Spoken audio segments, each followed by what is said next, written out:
So we'll move on, I think, to our second presentation today, and that's by Dr. Elizabeth Kirk. And Elizabeth is a senior lecturer in psychology at Anglia Ruskin University, and she's a developmental psychologist, and her research focuses on parent-child interactions, including the use of gesture and also parent-infant relationships. And her recent research has included examining perception of bodily changes during the perinatal period and the impact that they have on this mother-child relationship. So I can pass on to you now, Liz, if that's okay. Okay, I'll just share my screen.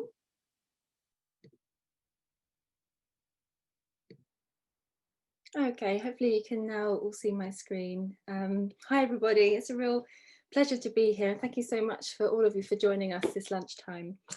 So I'm going to be talking about research that I've conducted in collaboration with Catherine, and I'll just tell you briefly about how this began. So we both worked together at the psychology department at the University of York some 5 years ago now, and we were both pregnant at the same time with our first babies. And I'm a developmental psychologist, and I do research in parent-child interaction and relationships. And Catherine is a cognitive neuroscientist interested in self-awareness and body perception. So quite different things. But when we were pregnant, we spent lots of time together and sharing our experiences of this new strange land of pregnancy. And we realized that actually there was some middle ground in our research. And so we came together to start this collaboration, and it's been really, really exciting. So we've been working together looking at how women experience these body changes in pregnancy. And I'm really interested in how this has an impact on mothers' developing relationship with their unborn baby. So I'll be talking today about the development of a new measure to assess women's satisfaction with their bodies in pregnancy, which we have called the bumps. Sorry. Okay, so during pregnancy, the body undergoes really rapid and dramatic change. The most visible and obvious is obviously the bump, but over this short time of just 40 weeks, women's bodies do undergo dramatic change, not just in the bump, but skin, hair, nails, weight change, shape change. Some women even report that their shoe size goes up. And my mum was kind enough to tell me that my nose got bigger, so thank you, Mum. So lots and lots of stuff going on. Also new experiences. So we see some women experience pain, so back pain, pelvic girdle pain.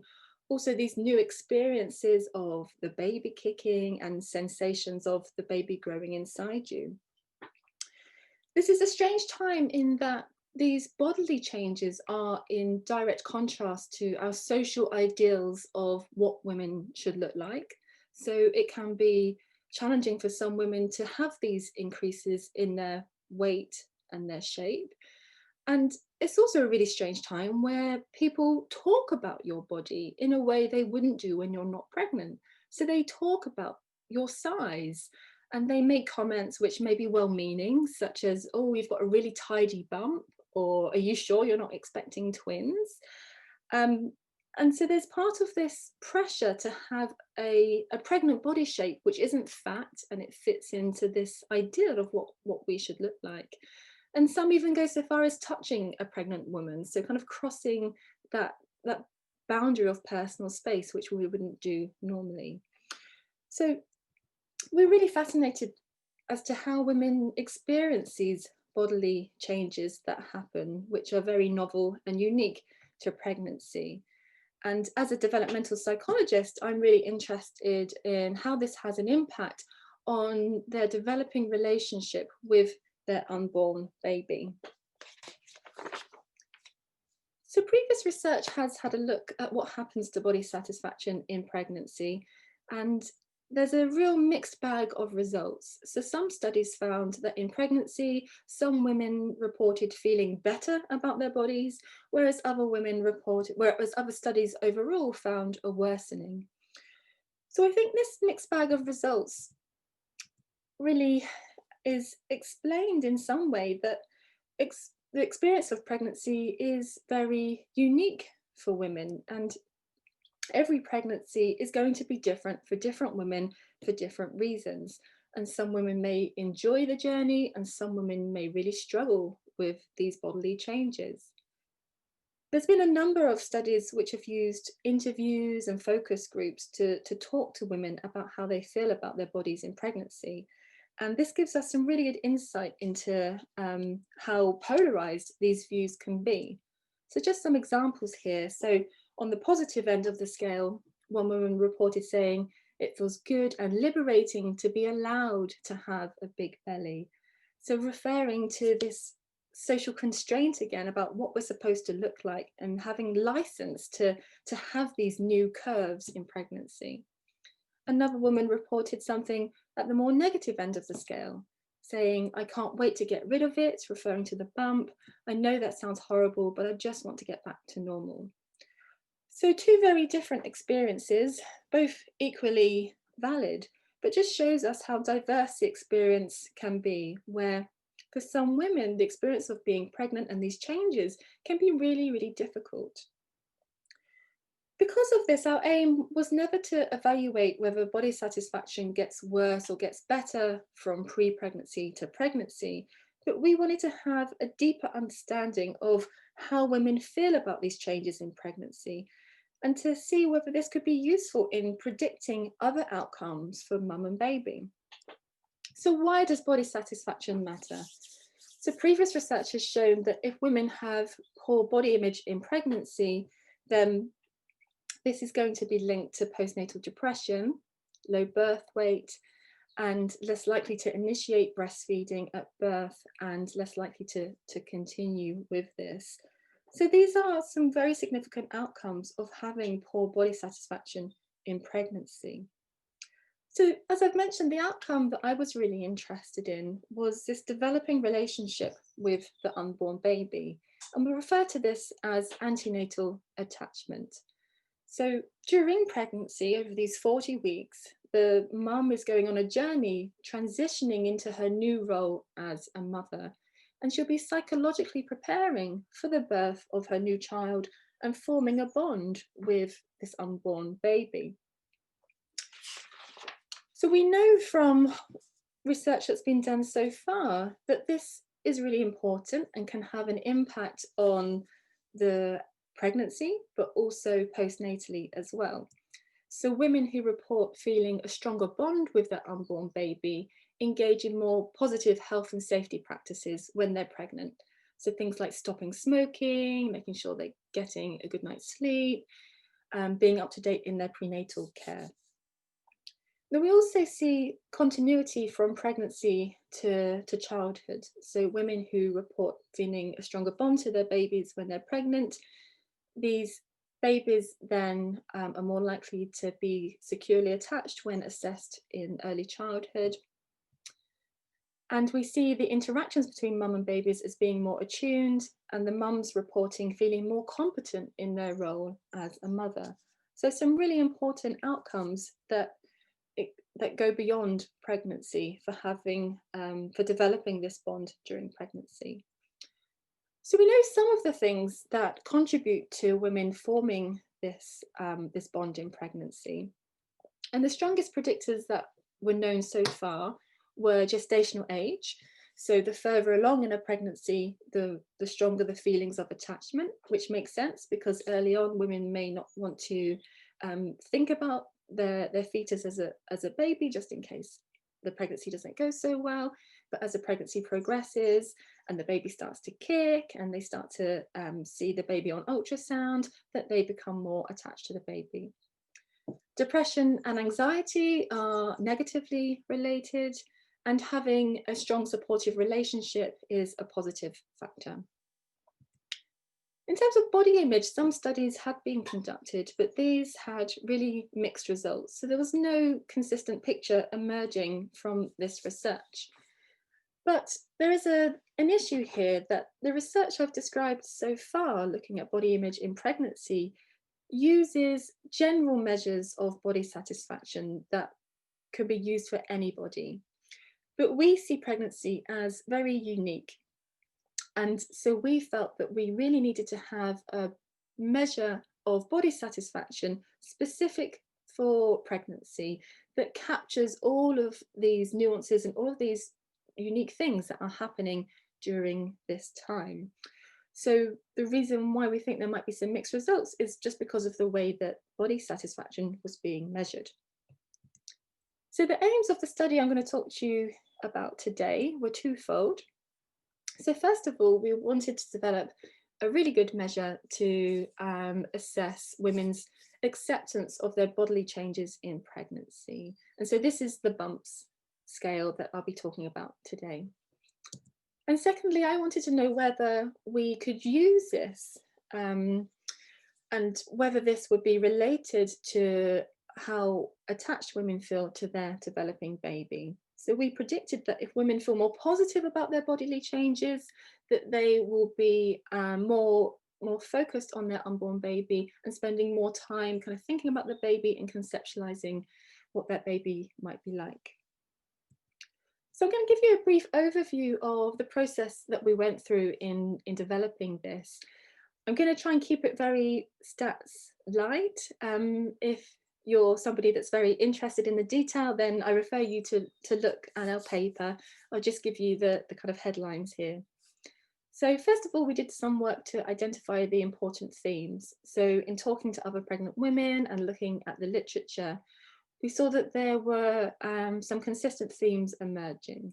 So changes in women's shape, changes in weight, comparing oneself to how one was before pregnancy, but also comparing to other people. So comparing yourself to other women in an antenatal group, or even going online and Googling images of bumps at different months gestation to see how your shape compares. And of course, attitudes of others. So the kind of comments other people make and the support people got from other people around them. So from these themes, we developed 37 items.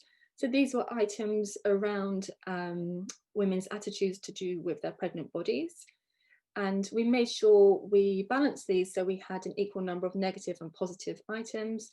And we asked some women who'd recently given birth to look at these and to check them for clarity and for relevance. So we had two stages of data collection. The first stage, we had 378 pregnant women complete the survey for us.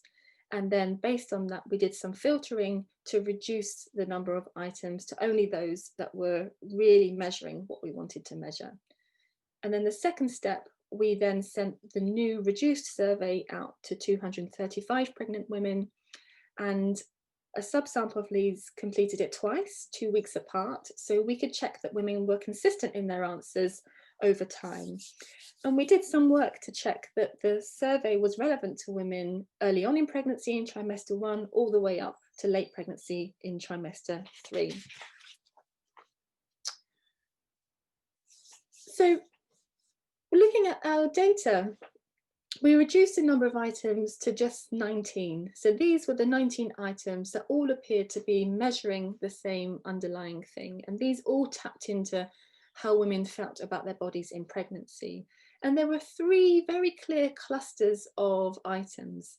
And these were clustered around these themes. So the first theme was satisfaction with appearing pregnant. And these were items such as, I like it when people notice I'm pregnant.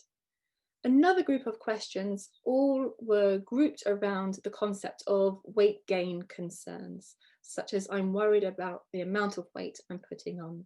And finally, we had some questions that were related to the physical demands of pregnancy.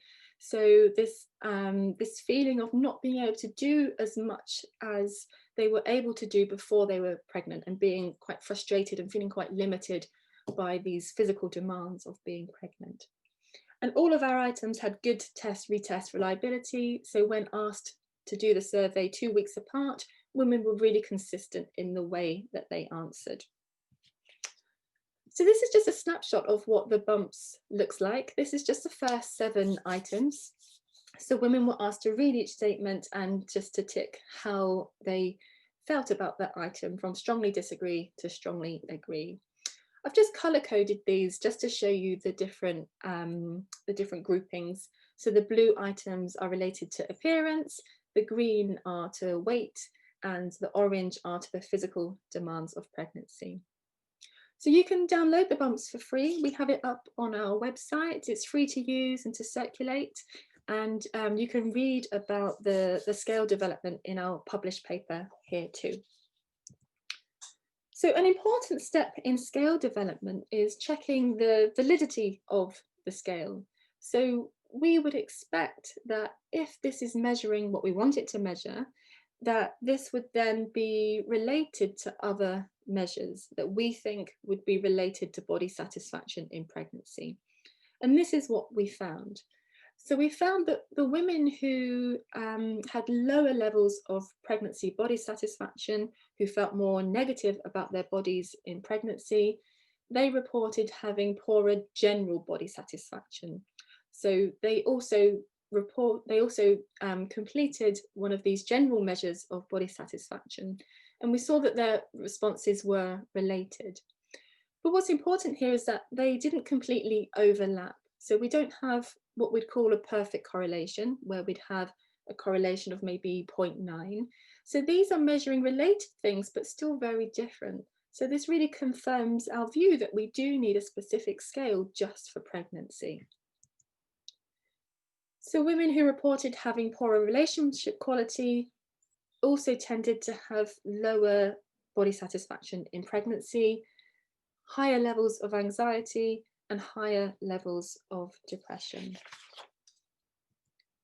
So looking now at antenatal attachment, so a subsample of the mothers who completed the bumps also completed a measure of antenatal attachment, and we used a really widely used scale called the maternal antenatal attachment scale.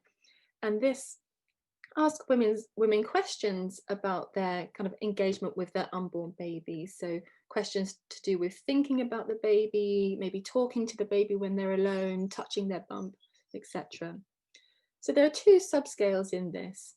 One is the strength of the intensity of their attachment, and the other is the quality. And we combine these two subscales to give us a global overall score of their antenatal attachment. So first of all, we found that the women who had poor body satisfaction in pregnancy also had lower scores on antenatal attachment. So this is what we refer to as our significant zero order correlations. So we ran a statistical model to see if we could predict women's scores on the antenatal attachment measure using the information that we had. So we had information about the known predictors of attachment. So these were how far along in the pregnancy they were, their depression and anxiety scores, their relationship satisfaction, and we also had their scores on our bumps measure and also a general measure of body satisfaction. So we enter this into a statistical model to see which of these variables are important in predicting women's scores on the attachment measure. And we found that overall, for global attachment, so this is the overall score on attachment, our bumps measure was the only significant predictor of women's attachment scores. And then looking at the subscales, we see for attachment quality that bumps is again important along with depression. And for attachment intensity, bumps is important along with relationship satisfaction and gestational age. So this is really an important finding because it shows us that the way in which women feel about these changes in pregnancy is related to their ability to start thinking about the baby growing inside them. And it can, in some women, perhaps hinder their proclivity to engage in this process of forming this attachment early on. So to conclude, so we've developed the bump scale specifically for pregnancy, and we have really good data from women to show it's both valid and reliable, and we can use it for women in all 3 trimesters. So we saw some relationship with depression and anxiety, and it's quite difficult for us to unpack the causality there. So it could be that women who have pre-existing depression and anxiety are then more likely to feel worse about their bodies in pregnancy. Or it could be the other way, that women who are struggling with the bodily changes in pregnancy, as a consequence, then develop depression and anxiety. So we would need more research to really try and unpack the nature of this relationship. What we do know is that the way in which women feel about their bodies is somehow related to this really complex process that women go through in pregnancy of starting to form an attachment with their unborn baby.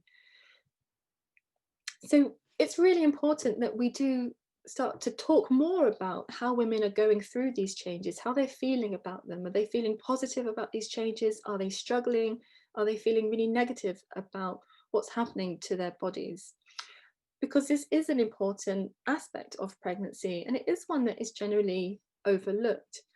So we would really hope that perhaps we've created this tool that may be of use to people who are supporting women through pregnancy. Of course, our research is not without limitations, so I just wanted to mention those here at the end, that initially in our research, we were only interested in how women adapt to the bodily changes, regardless of how much they weighed or how much weight they put on in pregnancy. But we think it might be important in future to consider how much weight women are additionally putting on in pregnancy, in case this is having an impact on their body satisfaction. Also, although we advertised the study really widely and we had a really good response rate, the majority of women who completed our survey were white, and they were highly educated. So we are quite cautious in how we make claims about how this relates to a more diverse sample, but hopefully something we can address in our future research. So we are working on a number of different really exciting projects in this area. So we are looking to develop a postnatal measure of body satisfaction, and Catherine will be talking about that in our seminar in week 4. And we're looking to see if we can intervene in some way to improve women's body satisfaction in pregnancy. And the two things that we're looking at are a mindfulness exercise, and secondly, pregnancy yoga, as ways to tune women into their bodies and try and enhance their body satisfaction in pregnancy, and hopefully as a result see some positive outcomes on antenatal attachment and the other measures. We're working with colleagues to translate the bumps into other languages. So far we're working on a Portuguese and an Italian version. And we have a PhD student who will be looking at the links between body satisfaction and women's attention to their internal bodily signals during pregnancy. Okay, thank you so much for listening. I need to thank the hundreds of women who helped us with this research, and the many professionals who helped us to reach all of these women. And of course, I need to mention our, at the time, unborn children who inspired this work, who are now 4 and nearly turning 4, who got Catherine and I getting our heads together to start working on this, what we think is a really important topic. So thank you so much. I look forward to answering your questions. Great. Really nice talk. Thanks, Liz. So yeah, we have a few questions. I'm aware of the time ticking on, and Liz Means has been able to join us back again, but we also have quite a few questions to deal with here.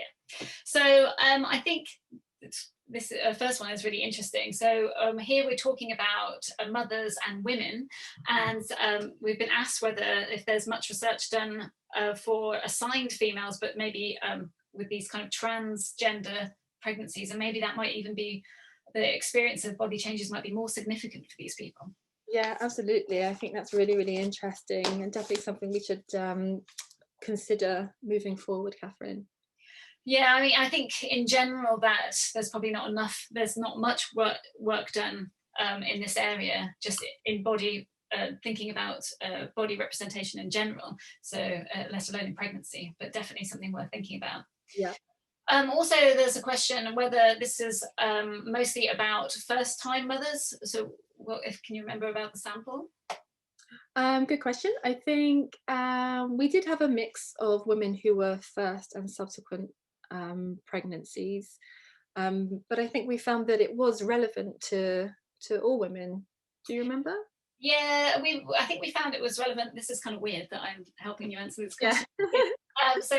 We did find it was relevant in all women, and I think afterwards was probably not in the paper, but we did look at whether there was differences in the how people felt about the bump scores for first and well, second, third time mothers, and we found that those who are on their more than one birth tended to have a more negative experience. But we need to do a little bit more work in looking at that in more detail.